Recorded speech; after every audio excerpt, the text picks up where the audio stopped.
बिस्मिल्लाहिर्रहमानिर्रहीम अस्सलामुअलैकुम दोस्तों। न्यूजीलैंड और पाकिस्तान के माबेन चौथे ओडीआई मैच में बाबर आजम ने आज फिर अपनी क्लास साबित कर दी। आज फिर सोशल मीडिया पर बाबर आजम की तारीफें होने लगी। भारतीय बाबर आजम के बारे में क्या कहते हैं और बाबर आजम ने आज क्या कारनामा सर अंजाम दिया, आज के इस मुख्तसर वीडियो में आप भाइयों को इसी बारे में बताएंगे। बस गुजारिश है इस मुख्तसर वीडियो को आखिर तक जरूर देखें, इस वीडियो को लाइक करें और इस वीडियो के मुतालिक कमेंट सेक्शन में अपनी राय का इजहार जरूर करें। दोस्तों, बाबर आजम की बात करें तो बाबर आजम ने तेज तरीन 5000 रन भी मुकम्मल किए, जबकि आज न्यूजीलैंड के खिलाफ चौथे ओडीआई मैच में बाबर आजम ने पहले, दूसरे और तीसरे ओडीआई मैच की तरह चौथे ओडीआई मैच में भी इंतहाई शानदार और जिम्मेदाराना बल्लेबाजी का मुजाहरा किया। वो कप्तान है, उन्हें जिम्मेदारी का एहसास था। आज जिस अंदाज से बाबर आजम ने बल्लेबाजी की वो काबिल तारीफ है और सोशल मीडिया सारिफीन उनकी खूब तारीफें कर रहे हैं। आप देखिए मुख्तसर वीडियो में इंडियन किस तरह बाबर आजम की तारीफें कर रहे हैं। वीडियो अच्छी लगे तो इसे लाइक जरूर करें।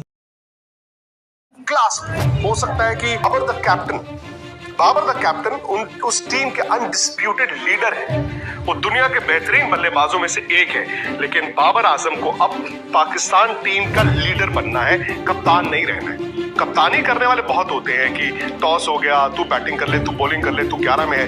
लीडर वो जो टीम को रिकॉर्ड अपने नाम कर लिया है। देखिए, अब बाबर ने केवल 97 इनिंग्स में अपने 5000 रन पूरे कर लिए हैं। इससे पहले ये वर्ल्ड रिकॉर्ड हासिम अमला के नाम था। अमला ने 101 इनिंग्स में अपने 5000 रन पूरे किए थे। तो यानी कि बाबर ने 4 इनिंग के बड़े फासले से मैं कहूंगा रिकॉर्ड तोड़ दिया है, वर्ल्ड रिकॉर्ड तोड़ दिया है हासिम अमला का। और आप अगर बाबर आजम के फैन हैं तो रिकॉर्ड तोड़ दीजिए इस वीडियो के लाइक का और सब्सक्राइब तो जरूर कर लीजिएगा। चलिए मैच पे लौटते हैं। बाबर आज फर्स्ट डाउन आए, आज फिर फखर जमान बड़ी इनिंग्स नहीं खेल पाए।